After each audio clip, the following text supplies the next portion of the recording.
Halo Hagolers, kembali kita bertemu lagi di channel yang sederhana ini. Semoga Anda semua dalam keadaan sehat selalu, tanpa kurang satu nikmat apapun. Kemarin ada sempat yang bertanya, teman-teman ya, dari subscriber Autocross.info. Selama ini Bang, kalau dalam pengurusan klaim asuransi, itu ada masalah nggak gitu? Pernah nggak kejadian klaimnya itu ditolak dari pihak asuransi gitu kan? Jadi yang saya tampilkan selama ini kan kita ngurus klaim gampang-gampang gitu kan, klaimnya semua bisa diproses gitu kan. Jadi ini saya jawab ya teman-teman ya.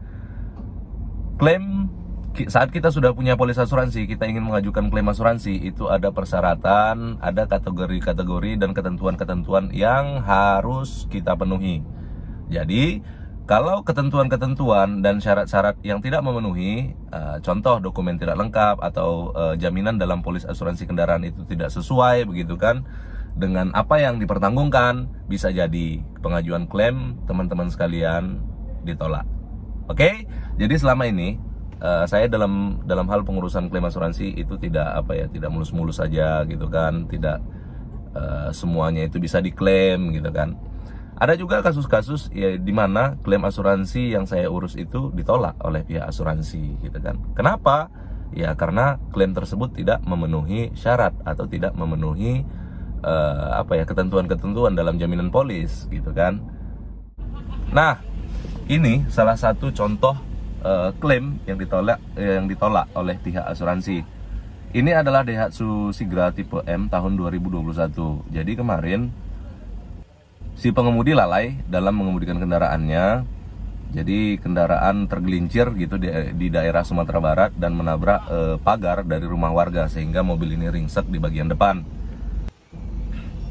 Jadi setelah mobil diurus dari lokasi kejadian perkara dan dibawa ke Pekanbaru dan dimasukkan ke dalam bengkel rekanan asuransi dan klaimnya diproses setelah melengkapi dokumen klaim kendaraan. Apa saja dokumen klaimnya?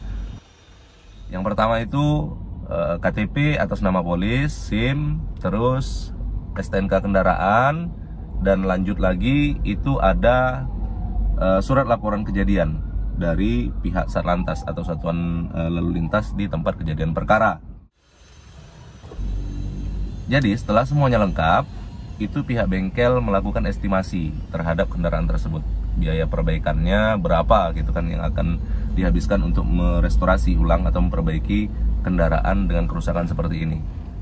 Namun nyatanya setelah semua dokumennya lengkap dan hasil estimasi perbaikan dari pihak bengkel dilampirkan dalam pengajuan klaim tersebut, klaimnya dinyatakan ditolak oleh pihak asuransi.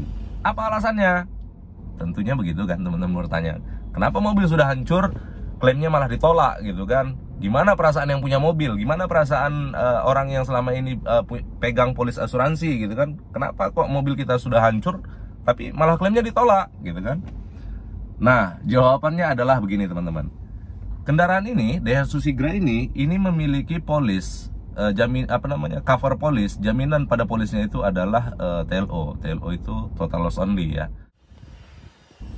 Jadi, dalam jaminan polis TLO tersebut, kendaraan yang mengalami kerugian, baik itu dia terbentur, tergelincir, terbakar gitu kan, harus mengalami kerusakan minimal 75% dari harga kendaraan tersebut. Jadi, untuk kasus ini, kenapa klaimnya bisa ditolak itu karena biaya perbaikan untuk kendaraan Sigra ini tidak mencapai 75% dari nominal pertanggungannya gitu. Jadi kendaraan ini kemarin nilai pertanggungan kendaraannya itu di angka 120 juta, namun estimasi perbaikannya hanya 60 juta. Jadi tidak mencukupi syarat untuk 75% begitu kan kerusakan yang dijamin sesuai dengan peraturan polis. Makanya klaimnya ditolak oleh pihak asuransi. Dan akhirnya si pemilik nyerah gitu kan. Karena ini mobil statusnya juga masih kredit di perusahaan pembiayaan, salah satu perusahaan pembiayaan, dia menyerah, tidak lagi mau meneruskan kredit mobil ini dan mengembalikan mobilnya ke pihak pembiayaan.